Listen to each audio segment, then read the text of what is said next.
الحمد لله رب العالمين والعاقبة للمتقين والصلاة والسلام على سيد الأنبياء والمرسلين وعلى آله وأصحابه أجمعين أما بعد أعوذ بالله من الشيطان الرجيم بسم الله الرحمن الرحيم يجاهدون في سبيل الله ولا يخافون لومة لائم ذلك فضل الله يؤتيه من يشاء والله واسع عليم صدق الله العظيم وصدق رسوله النبي الكريم إن الله وملائكته يصلون على النبي يا أيها الذين آمنوا صلوا عليه وسلموا تسليما اللهم صل على سيدنا ومولانا محمد معدن الجود والکرم وآلہ وصحبہ وبارک وسلم۔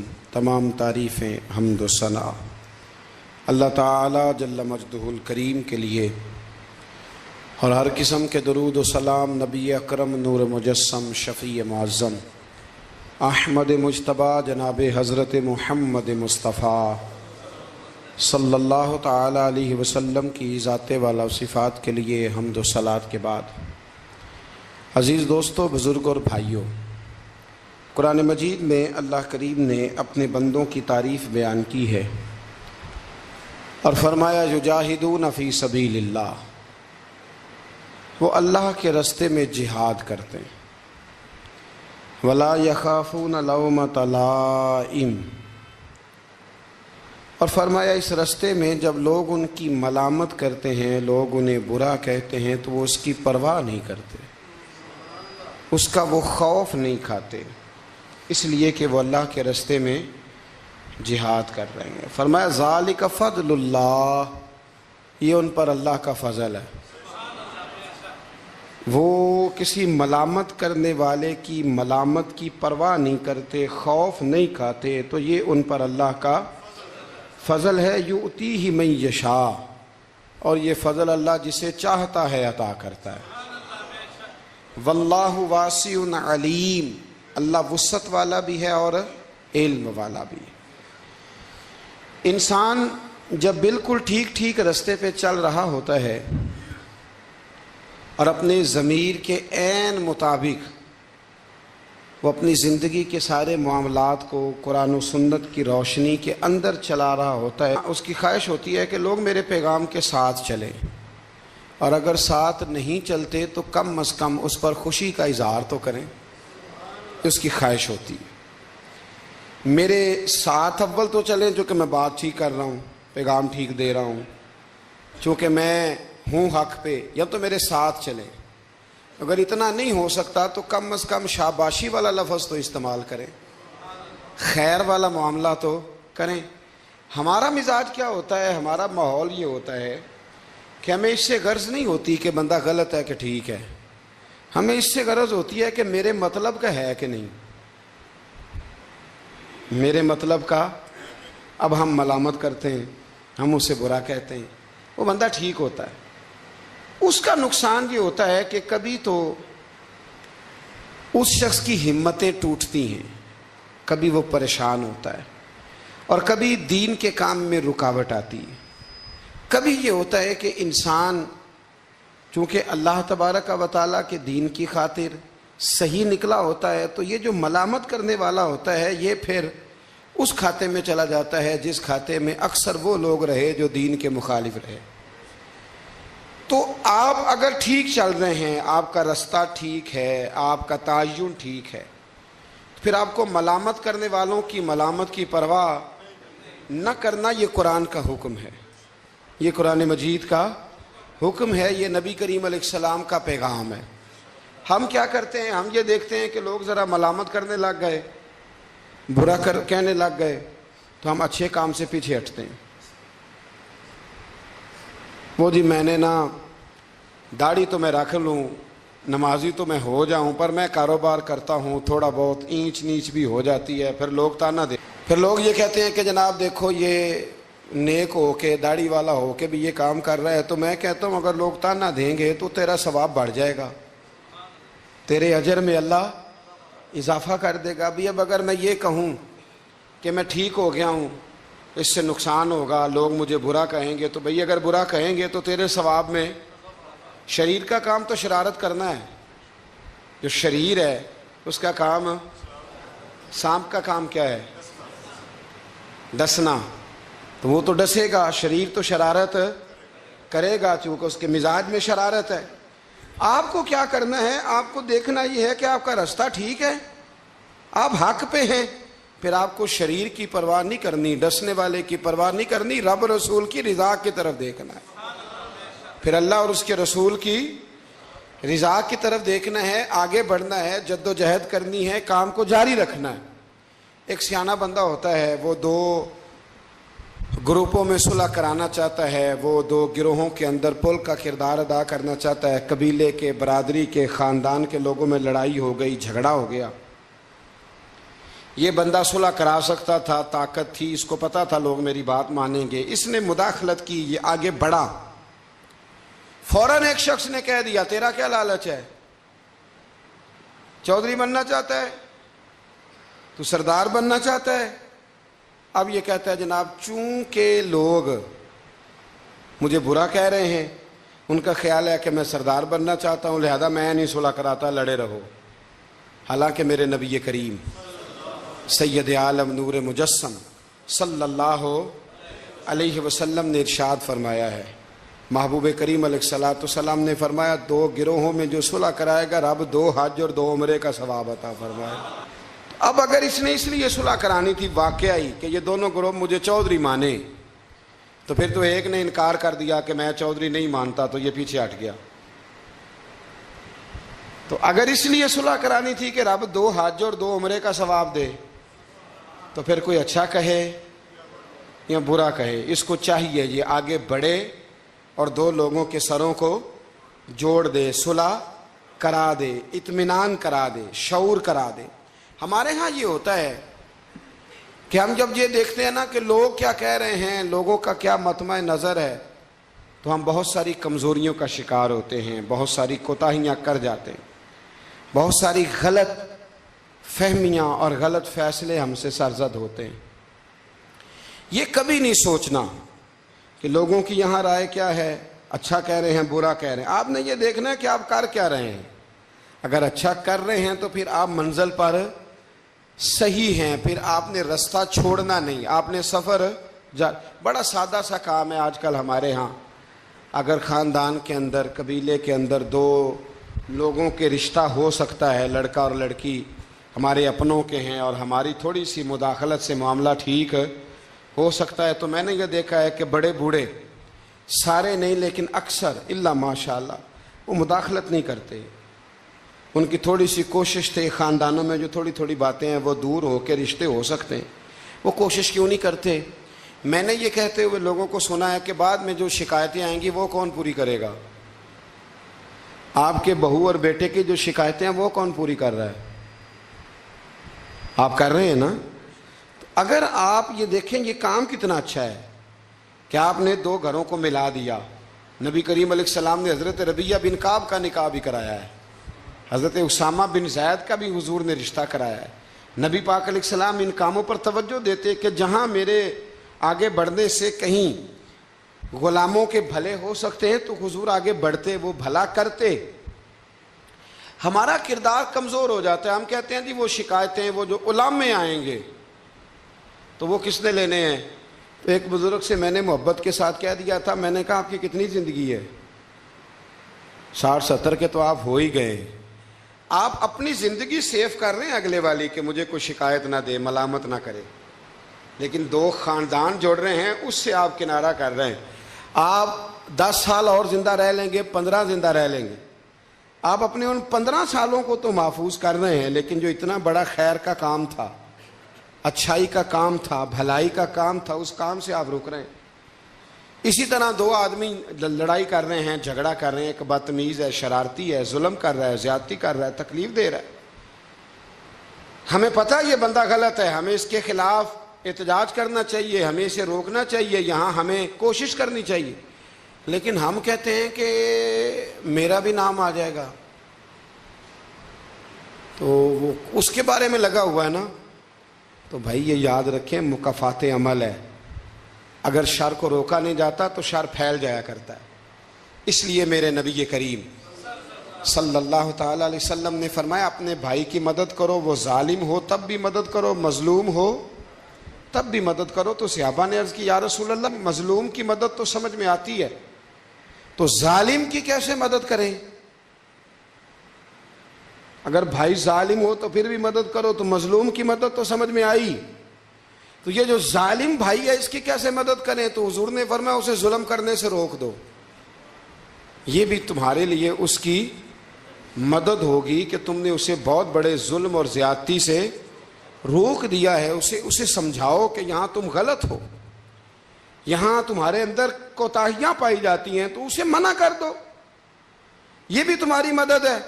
ہم کیا کہتے ہیں؟ ہم کہتے ہیں کہ مینوں کی لگے، میرا بھی ذکر آئے گا، میرا بھی. تو بھی ایسا نہیں ہوتا. شر کو روکنا ہے، برائی کو روکنا ہے. پھر اس رستے میں اگر کوئی شخص ملامت کرتا ہے تو اس ملامت کی پرواہ نہیں کرنی، یہ قرآن مجید کا حکم ہے. حضرت ابو ذر غفاری رضی اللہ تعالیٰ عنہ کہتے ہیں کہ دار ارقم میں نا صحابہ کرام چھپ چھپ کے نمازیں پڑھتے تھے.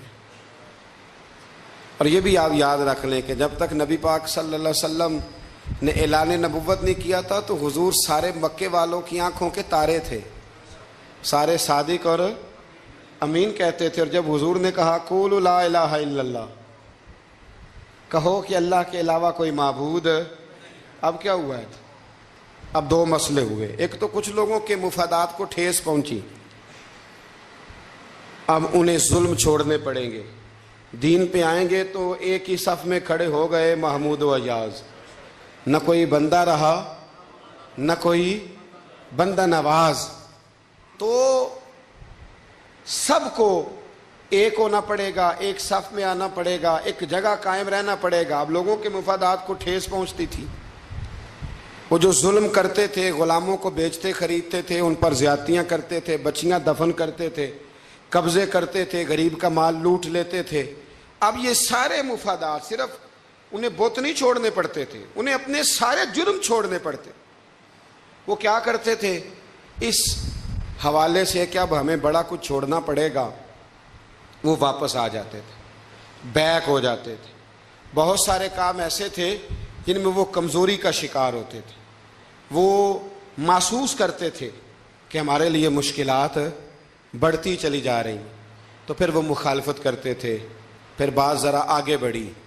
میرے نبی رحمت نور مجسم شفیع معظم صلی اللہ تعالی علیہ وسلم کی انہوں نے معاذ اللہ مخالفت شروع کر دی. کلمہ یہ نہیں دیکھا کہ ہمیں حق بات کہی جا رہی ہے تو حق بات پہ عمل کریں، بلکہ حضور کی ایک گروپ یہ تھا. اور دوسرا گروہ وہ تھا حضرت ابو سفیان رضی اللہ تعالیٰ عنہ مسلمان ہوئے تو وہ بیان کرتے ہیں کہ اس زمانے میں نا اخنس بن شریک نے کہا تھا ابو جہل سے کہ یار ساری زندگی امین صادق اور امین کہتے رہے ہیں، آج ان کی کن پٹیوں پہ سفید بال آئے ہیں اور انہوں نے اعلان نبوت کیا تو ہم کیوں نہیں مانتے؟ تو ابو جہل کہنے لگا یار باتیں وہ ٹھیک کرتے ہیں، کام ان کا ٹھیک ہے، لیکن مسئلہ یہ ہے کہ اگر ہم ان کا کلمہ پڑھ گئے تو پھر چودراہٹ تو اس خاندان میں چلی گئی. چودراہٹ کی بنیاد پر حق بات کی مخالفت، کہ چودراہٹ ادھر چلی گئی ہے، بڑائی ادھر چلی گئی ہے، تو حق بات کی مخالفت اس بنیاد پر لوگوں نے شروع کر دی. اب ملامت کی جو وجوہات ہوتی ہیں وہ یہاں حسد ہوتا ہے یا عداوت ہوتی ہے، یا اس کی بنیاد یہ ہوتی ہے کہ وہ آپ کے مفادات کو ٹھیس پہنچ رہی ہے، یا آپ محسوس کر رہے ہیں کہ بڑائیاں کسی اور طرف چلی گئیں. تو میرے رسول کریم سید عالم نور مجسم شفیع معظم صلی اللہ تعالی علیہ وسلم نے دار ارقم کے اندر پہلے حضور آنکھوں کے تارے تھے، پھر یہ حالت ہوئی کہ چھپ کے دار ارقم کے اندر صحابہ نے مجھے کہا کہ باہر جا کے بتانا نہ. کہتے ہیں نبی پاک نے جب نصیحتیں کی نا تو حضور نے مجھے یہ نصیحت فرمائی کہ ابو ذر کلمہ تو نے پڑھ لیا ہے، اب لوگ تمہیں برا کہیں گے، ملامت کریں گے، پر تم نے کسی ملامت والے کی پرواہ تم نے کسی کی پرواہ، تم نے پرواہ نہیں کرنی. کہتے میں نے وعدہ کر لیا. حضرت ابو ذر غفاری رضی اللہ تعالیٰ عنہ ارشاد فرماتے ہیں کہ میں نے حضور سے وعدہ کر لیا کہ اب میں کسی کی پرواہ. اب جب میں باہر نکلنے لگا تو صحابہ میں سے بعض نے مجھے مشورہ دیا کہ ابھی بتانا نہ کسی کو، کیونکہ یہاں لوگ ملامت کرتے ہیں، برا کہتے ہیں، مارتے ہیں. تو حضرت ابو ذر کہتے ہیں میں نے ان کی طرف پلٹ کے دیکھا، پلٹ کے، اور میں نے کہا بھائی اب جو جس کے دل میں آتا ہے وہ کہے. غلامی کر لی ہے تو اب کر لی ہے، کلمہ پڑھ لیا ہے تو اب پڑھ لیا ہے. اب جس نے جو کہنا ہے وہ کہے، جو کرنا ہے وہ کرے. بات ختم ہو گئی. اب طے جو کر لیا ہے، اب تیرے ہو جو گئے، اب تیرے ساتھ نسبت ہو جو گئی تو اب تیرے ہیں. اور کہنے لگے میں نے حضور سے وعدہ کیا ہے کہ اب میں کسی کی پرواہ نہ کریں. داتا گنج بخش علی اجویری رحمت اللہ علیہ فرمایا کرتے تھے کہ حق بات پر اور سچے رستے پر چلنے کا تو مزہ ہی تب آتا ہے جب دل ٹوٹتا ہے، جب تکلیف ہوتی ہے. تو رب فرماتا ہے مجھے ڈھونڈنا ہو تو ٹوٹے ہوئے دلوں کے پاس ڈھونڈا کرو. میں ٹوٹے ہوئے دلوں کے پاس ملتا ہوں. مجھے ڈھونڈو تو وہاں جا کے ڈھونڈو. میں ٹوٹے ہوئے دلوں میں ملتا ہوں، وہاں مجھے تلاش کرو، میں وہاں ملوں گا. جب آپ کی لوگ مذمت کرتے ہیں، جب آپ کو لوگ برا کہتے ہیں اور آپ ہوتے ہیں حق پہ، پھر مزہ کتنا آتا ہے، پھر لطف کتنا آتا ہے. آپ بظاہر تکلیف میں ہوتے ہیں لیکن وہ جو آپ کے اندر کی، اور پھر آپ کو وہ چیزیں محسوس کرنے بھی مزہ آتا ہے کہ نبی کتنی تکلیف میں رہے، رسول کتنی. ایک بات میں نے سورہ آراف میں دیکھی، اس کو کبھی کبھی دیکھتا ہوں تو میں ورطہ حیرت میں گم ہو جاتا ہوں کہ یہ بھی ہوتا ہے. حضرت موسیٰ اللہ کے بڑے لاڈلے نبی ہیں یار، وہ پیغمبر، رب کریم کے وہ رسول کہ جن کا اللہ تعالیٰ نے قرآن مجید کے کم و بیش ہر پارے میں تذکرہ فرمایا ہے. اور اللہ کے وہ لاڈلے نبی جن کے لیے رب کریم نے دریا کو کہا کہ رستہ چھوڑ دے، 12 رستے بن گئے. اللہ کے وہ نبی جن کے لیے اللہ نے من و سلوہ نازل فرمایا. اللہ کے وہ رسول جو پتھر پر اپنا عصا مارے تو اللہ 12 چشمے پانی کے جاری فرما دے. اللہ کے وہ نبی جو اپنا عصا، اپنی چھڑی زمین پر پھینک دیں تو وہ اژدہا بن جائے. حضرت سیدنا موسیٰ کلیم، اور سب سے بڑی بات یہ جن سے رب خود باتیں فرمائے، اللہ جن سے کلام فرمائے. ابن یعقوب کو اللہ نے صورت بخشی، ید بیضا کی کلیم اللہ کو نعمت بخشی. ہر نبی کو کوئی عزت، کوئی عظمت بخشی، پر میری سرکار کو بے پردہ زیارت بخشی. میری سرکار کو بے پردہ زیارت بخشی. تو نبی کریم علیہ السلام سے قبل حضرت موسیٰ علیہ السلام کتنا اللہ نے شان دیا ہے. لیکن حضرت موسیٰ کے آنے سے پہلے بنی اسرائیل کے بچے قتل ہونے لگے. آپ نے ساری بات سنی ہوئی ہے، فرعون نے خواب دیکھا تھا، پھر بچے قتل کرانے لگے کہ وہ بچہ پیدا نہ ہو. اور پھر حضرت موسیٰ تشریف لائے تو بنی اسرائیل کو کچھ جہاد بھی کرنا پڑا، اس کے فرعون کے خلاف لڑنا بھی پڑا، آگے بھی بڑھنا پڑا. تو سورہ آراف میں مفہوم آیت یہ ہے کہ ایک دن بنی اسرائیل والے حضرت موسیٰ سے کہنے لگے کہ معاذ اللہ آپ کے آنے سے پہلے بھی ہم تکلیف میں تھے اور آپ کے آنے کے بعد بھی ہم اذیت میں ہیں. بڑا مشکل نہیں یہ لفظ کسی کا بیان کرنا کسی کے لیے کہ آپ کے سبب سے گویا ہمارے بچے قتل ہوئے اور آپ کے سبب سے ابھی بھی ہم تکلیف میں ہیں، ہم اذیت میں آئے ہیں. میرے بھائیوں، پھر سچ کہا تھا نا حضرت سعد بن عبادہ نے کہ یا رسول اللہ ہم حضرت موسیٰ کی قوم نہیں، ہم حضرت موسیٰ کی قوم نہیں جو آپ سے کہیں گے آپ لڑیں یا آپ کا رب لڑے. حضور ہم تو آپ کے غلام ہیں، آپ جہاں جہاں اشارہ کرتے جائیں گے ہم سر قربان کرتے جائیں گے. ہم وہ نہیں ہیں جو کہیں گے آپ لڑیں اور آپ کا رب لڑے. حضور ہم حاضر ہیں اور حاضر رہیں گے، جاننے دیں گے، گردنیں کٹائیں گے. حاضر ہیں اور حاضر، بولیے حاضر ہیں اور حاضر. غلامان محمد جان دینے سے نہیں ڈرتے، یہ سر کٹ جائے یا رہ جائے کچھ پرواہ نہیں کرتے. تو رسول کریم صلی اللہ تعالی علیہ وآلہ وسلم سے قبل آپ دیکھیے حضرت موسیٰ کے لیے اتنی بڑی بات کر دی جناب موسیٰ کی قوم کہ لیکن حضرت موسیٰ پھر بھی دین حق کی بات کرنے سے پیچھے ہٹے۔ یہ اللہ کے بندوں کا طریقہ رہا ہے کہ وہ ملامت کی پرواہ، کس صوفی کو برا نہیں کہا گیا۔ آپ صوفیاء کے حالات پڑھ کے دیکھ لیں، ان پر فتوے ہیں، کسی پر کوئی ہے اور کسی پر کوئی ہے۔ آپ علماء، سب علماء کو نکال کے دیکھ لیں، کسی پر لوگوں نے کوئی چارج شیٹ لگا دی ہے، کسی پر کوئی فتویٰ دے دیا ہے، کسی پر کوئی بات کر دی۔ لوگ، مخلوق تو فنکار ہے اس درجہ کے پل بھر میں، سنگے در کعبہ سے بھی اصنام تراشے، تم کون ہو کیا چیز ہے داغ کبابی۔ لوگوں نے تو مریم پہ بھی الزام تراشے۔ لوگ کیا کرتے ہیں؟ لوگ مشائخ پر الزام لگاتے ہیں، برے الزامات معاذ اللہ۔ اعلیٰ حضرت فاضل بریلوی نے بعض لوگوں پر فتوے دیے تھے۔ یہ بڑا مشکل کام ہوتا ہے، لوگوں کی اصلاح کی بات کرنا۔ اعلیٰ حضرت نے 4 بڑے لوگ تھے جن کو لوگ بڑا جانتے تھے، ان کی غلطیوں پر انہیں تنبیہ کی اور کہا کہ اگر آپ رجوع کر لیں، توبہ کر لیں تو آپ کے لیے دروازہ بھی کھلا ہے۔ لیکن سب زور لوگوں نے اس بات پہ لگا دیا کہ وہ شدت پسند تھے، ملامت کی، ان کے خلاف کتابیں لکھی، جانے کیا کیا کہا۔ ان کی اس ایک بات کو لے کر جو کہ عین حق تھی، لوگوں نے شدت پسند کہا، اور جو فاضل بریلوی نے ساری زندگی عشق رسول کا درس دیا، جو 1000 سے زیادہ کتابیں لکھی، جو انہوں نے رسول اللہ کے ترانے لوگوں کو یاد کرائے، جو انہوں نے ہر عنوان پر قلم اٹھایا، لوگ ان کی خدمات کو بھول گئے۔ یاد رکھو، تنقید کی اینک لگا کے دیکھو گے تو ساری دنیا غلط ہی نظر آئے گی، اور محبت کے ساتھ دیکھو گے تو اللہ نے کائنات میں بڑا حسن رکھا ہوا ہے۔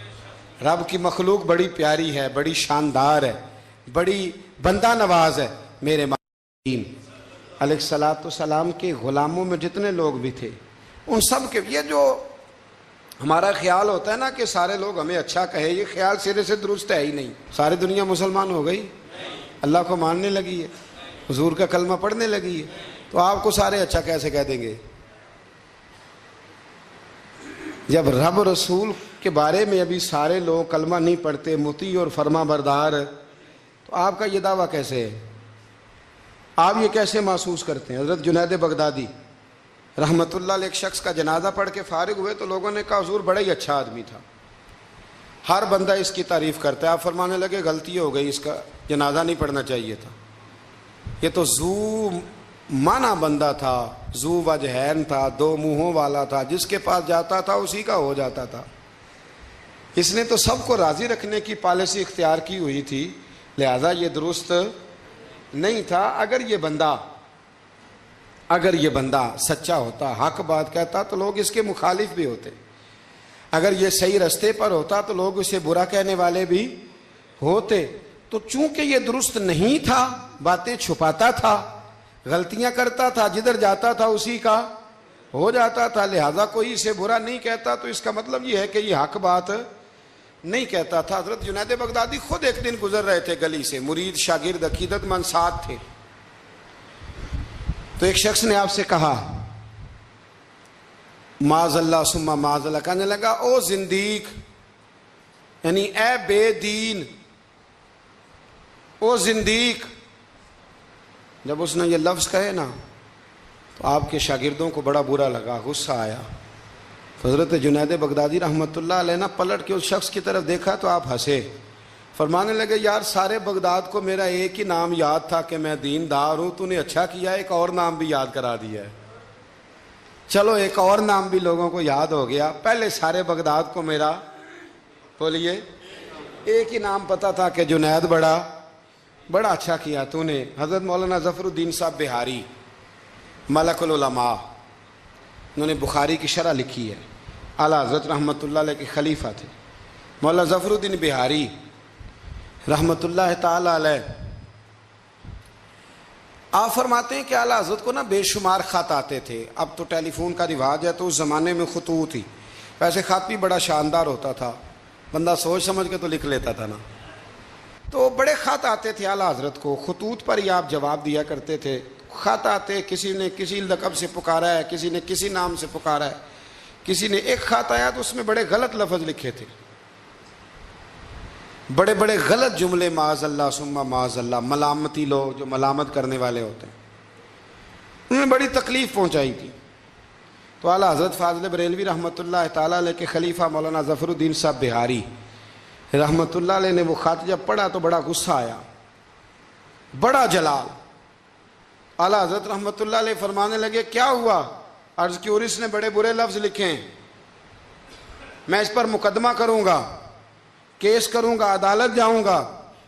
تو اعلیٰ حضرت فرمانے لگے وہ پہلے جس نے پیارے لفظ لکھے ہیں پہلے اس کے لیے انعام کا اعلان کرنا، پہلے کوئی جائیداد دے، کوئی تحفہ دے، پھر اس پر مقدمہ بھی کر لینا۔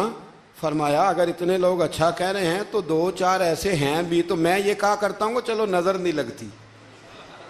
کیا ہوتا ہے بولیے، اللہ کرے آپ کو سمجھ آئے، چلو نظر نہیں لگتی، کو دو چار ہوں بھی تو نظر کوئی حرج نہیں، نظر نہیں لگتی۔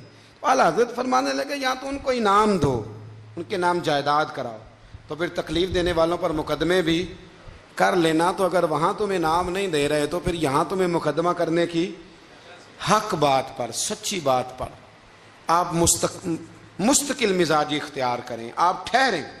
پھر آپ کو کوئی کیا کہہ رہا ہے، کوئی آپ کے بارے میں کیا بیان کر رہا ہے، پھر آپ اس بات سے نکل آئیں، پھر آپ اس سے نکلیں۔ میرے نبی رحمت، نور مجسم، شفیع معظم صلی اللہ تعالی علیہ وسلم طائف کے بازار بھی چلے گئے تھے، عکاظ کی منڈیوں میں بھی حضور چلے گئے۔ نبی پاک نے کافر کے ہر سوال کا جواب دیا، اور جب دین کی تکمیل ہونے لگی مدینہ منورہ میں تو کافر ختم ہوئے تو منافق کھڑے ہو گئے۔ پوری صورتیں ہیں منافقین کے بارے میں۔ ادھر سے معاملہ ختم ہوا تو ادھر سے کبھی حضور کے علم پر اعتراض کرتے ہیں، کبھی حضور صلی اللہ تعالیٰ علیہ وسلم کے صحابہ پر شکوہ کرتے ہیں، کبھی کوئی بات کرتے، کبھی کوئی بات کرتے۔ لیکن میرے حبیب کریم علیہ السلام نے ہمیشہ ڈٹ کر، کھڑے ہو کر، استقامت کے ساتھ ہر بات کو سنا، اور امت کو یہ پیغام دیا کہ تم نے سچی بات پر کھڑے رہنا ہے، تم نے دائیں بائیں پلٹنا نہیں ہے۔ امام احمد بن حنبل رحمۃ اللہ ہے، امام احمد بن حنبل بہت بڑے امام تھے، 14 جلدوں میں کتاب لکھی آپ نے حدیث پاک کی، مسند امام احمد بن حنبل، اور کلیجہ ٹھنڈا ہو جاتا ہے امام صاحب کی تحریریں پڑھ کے۔ اتنے بڑے آدمی، ہر دور میں کوئی نہ کوئی فتنہ پیدا ہوتا ہے، تو فتنہ اس طرح پیدا ہوتا ہے کہ لوگ دین کا نام لے کے بعض اوقات فتنہ کرتے ہیں۔ مرزا غلام احمد قادیانی جب آیا تھا تو وہ تشریحات ہی کرتا تھا معاذ اللہ دین کی، کبھی اپنے آپ کو محدث کہتا تھا، کبھی مفسر کہتا تھا، پھر آہستہ آہستہ وہ مجدد بننے لگا، پھر کہنے لگا میں ذلی نبی ہوں، بروزی۔ پھر اس بے ایمان نے کھل کر اپنے باطن میں چھپی ہوئی ہر غلاظت کا ذکر کرنا شروع کیا۔ تو دین کے اندر داخل ہو کر، دین کا نام لے کر جو فتنے برپا کیے جاتے ہیں، اللہ تعالیٰ ان سے محفوظ فرمائے، اللہ تعالیٰ ہمیں محفوظ فرمائے۔ دین کا نام لے کر، لبادہ اوڑھ کر، لائسنس لے کر دین کا جو فتنے لوگ برپا کرتے ہیں، بڑے خطرناک، بڑے خوفناک وہ بھی فتنے ہوتے ہیں۔ حضرت امام احمد بن حنبل کے زمانے میں ایک فتنہ اٹھا تھا خلق قرآن کا، خلق قرآن کا، کہ قرآن اللہ کی تخلیق ہے یا اللہ کا کلام ہے۔ لوگ گنجائشیں نکالتے ہیں نا اس طرح کے جملے کہ لوگوں کو کیسے قرآن پاک سے یا حضور کے فرمان سے یا دین سے دور کیا جائے، تو تعویلات کرتے ہیں۔ ایک فتنہ تھا، امام صاحب نے ڈٹ کے فتویٰ دیا کہ قرآن مجید اللہ کا کلام ہے، یہ اللہ کا کلام ہے، حضور علیہ السلام پر نازل ہوا ہے۔ امام صاحب نے اعلان کیا، ڈٹے، تو بادشاہ وقت نے آپ کو قید کر دیا، پولیس بھیجی، امام صاحب کو پکڑ کے لے گئی۔ جیل میں جانا کو برا نہیں، سارے جیل میں قیدی برے نہیں ہوتے، جیل میں تو حضرت یوسف بھی رہے ہیں، حضرت یوسف علیہ السلام بھی جیل میں، سارے لوگ جرم کر کے نہیں آئے ہوتے، کچھ عدل کر کے بھی جیل میں آئے ہوتے ہیں۔ لیکن اس کا کوئی غلط ترجمہ نہ کر لینا، جیل میں برے بھی ہوتے ہیں، برے بھی جیلوں میں اپنی مرضی کی لائنیں بھی لوگ بنا لیتے ہیں نا، تو اچھے لوگ بھی بعض اوقات بعض آزمائشوں کے سبب جیلوں میں جاتے ہیں۔ امام احمد بن حنبل کو جب گرفتار کر کے لے گئے نا، تو امام صاحب کچھ دن جیل میں رہے، جب واپس تشریف لائے امام احمد بن حنبل رحمۃ اللہ علیہ، جب آپ واپس تشریف لائے تو آپ کے صاحبزادے کہتے ہیں کہ ابو الحسن نام کا ایک چور تھا، ابو الحسن نام کا پکا چور تھا، پکے چوروں کا بھی سب کو پتہ ہوتا ہے نا، سارا بغداد جانتا تھا کہ پکا چور ہے، لیکن امام صاحب کچھ مہینے جیل میں رہ کے واپس آئے تو ہر نماز کے بعد اس چور کے لیے دعا کرتے، کہتے اللہ ابو الحسن پہ رحم فرما، اللہ اس پر، حد ہو گئی حضرت، چور سے ملاقات۔ اب آپ جیل جائیں گے تو ایسے لوگوں سے ملاقاتیں تو ہوں گی نا، قاتلوں سے بھی، چوروں سے بھی، دہشت گردوں سے بھی، تخریب کاروں سے بھی۔ امام صاحب کی ملاقات ہو گئی تھانے میں، جیل میں، ہر نماز کے بعد دعا کرتے۔ آپ کے صاحبزادے کہتے ہیں میں نے ایک دن کہا ابا جی اس چور کے لیے آپ دعا کرتے ہیں تو نماز میں بڑے نمازی شریک ہوتے ہیں، کسی نمازی کا خیال کہیں جاتا ہے، کسی کا کہیں جاتا ہے، تو آپ بتا ہی دے بات کیا ہے۔ تو امام صاحب فرمانے لگے یار ہے وہ چور، پر اس نے مجھے ایک بہت بڑی نصیحت کر دی چور نے۔ ہم تو محدثین اور علماء کی بات نہیں نہ سنتے، تو نصیحت لینے والے کہتے ہیں جہاں سے اچھی بات ملے وہاں سے لے لو۔ کہتے ہیں چور نے مجھے ایک نصیحت کی، حضور وہ کیا؟ کہتے ہیں جب میں تھانے میں گیا تو وہ بھی تھانے میں تھا، میرے ساتھ ملاقات ہوئی تو کہنے لگا حضور آپ حق اور سچ پہ ہیں، حضور آپ حق اور سچ پہ۔ کہنے لگا میں چور ہوں، چوری کے الزام میں آیا ہوں، پہلی دفعہ نہیں آیا، کئی دفعہ آ چکا ہوں، بادشاہ اور کوتوال کے ہاں میرا نام درج ہے، کئی دفعہ آ چکا ہوں، میرا ان کے پاس نام درج ہے، یہ مجھے بڑا مارتے ہیں، پر میں برا ہوں تو برائی پہ ڈٹا ہوا ہوں، میں کبھی باز نہیں آیا، یہ مجھے مارتے ہیں، میری ضمانت ہوتی ہے، پھر جاتا ہوں برا کام کرتا ہوں۔ کہنے لگا حضور اگر میں برے کام پہ ڈٹا ہوں تو خیال رکھنا آپ تو اچھا کام کر کے آئے ہیں، حضور ذرا ڈٹ کے رہنا، دیکھنا ذرا ڈٹ کے رہنا، اس میں کوئی کمزوری نہ دکھانا، تو اچھے کام کے لیے آئے۔ تو امام احمد بن حنبل فرماتے ہیں مجھے اس کی بات یاد رہ گئی، اس نے مجھے کہا کہ آپ نے پرواہ نہیں کرنی کہ لوگ کہیں گے جیل گئے ہیں تو تھانے گئے ہیں تو کچہری گئے ہیں تو یہ ہوا ہے تو فلاں ہوا، نا نا نا نا، نے ڈٹنا ہے اور ڈٹ کے رہنا ہے۔ دوستو اس تک لوگ کیا کہہ رہے ہیں، لوگ کہاں کھڑے ہیں، اس کو چھوڑیں، آپ یہ بتائیں آپ حق پہ ہیں، آپ صحیح کر رہے ہیں، کا ضمیر مطمئن ہے، اللہ رسول کی بارگاہ میں آپ سرخرو ہیں، آپ اس کو دیکھیں اور کسی ملامت کرنے والے کی ملامت کی پرواہ نہ کریں۔ یہ آج کا پیغام ہے۔ ہمارے بزرگوں کا طریقہ یہ تھا کہ وہ ڈٹتے تھے، وہ بات کرتے تھے، کھری بات کرتے تھے، سچی بات کرتے تھے، عوامی رائے کی پرواہ نہیں کرتے تھے۔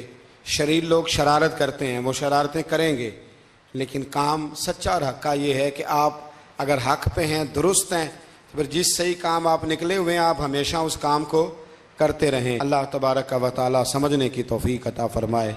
آخر دعوانا دے کے حضور آکھن منگتے دی خیر ہووے، دے کے حضور آکھن منگتے دی خیر ہووے، منگتا کبے سخی دے، منگتا کبے سخی دے، بوہے دی خیر ہووے، دے کے حضور آکھن منگتے دی خیر ہووے، دے کے حضور آکھن۔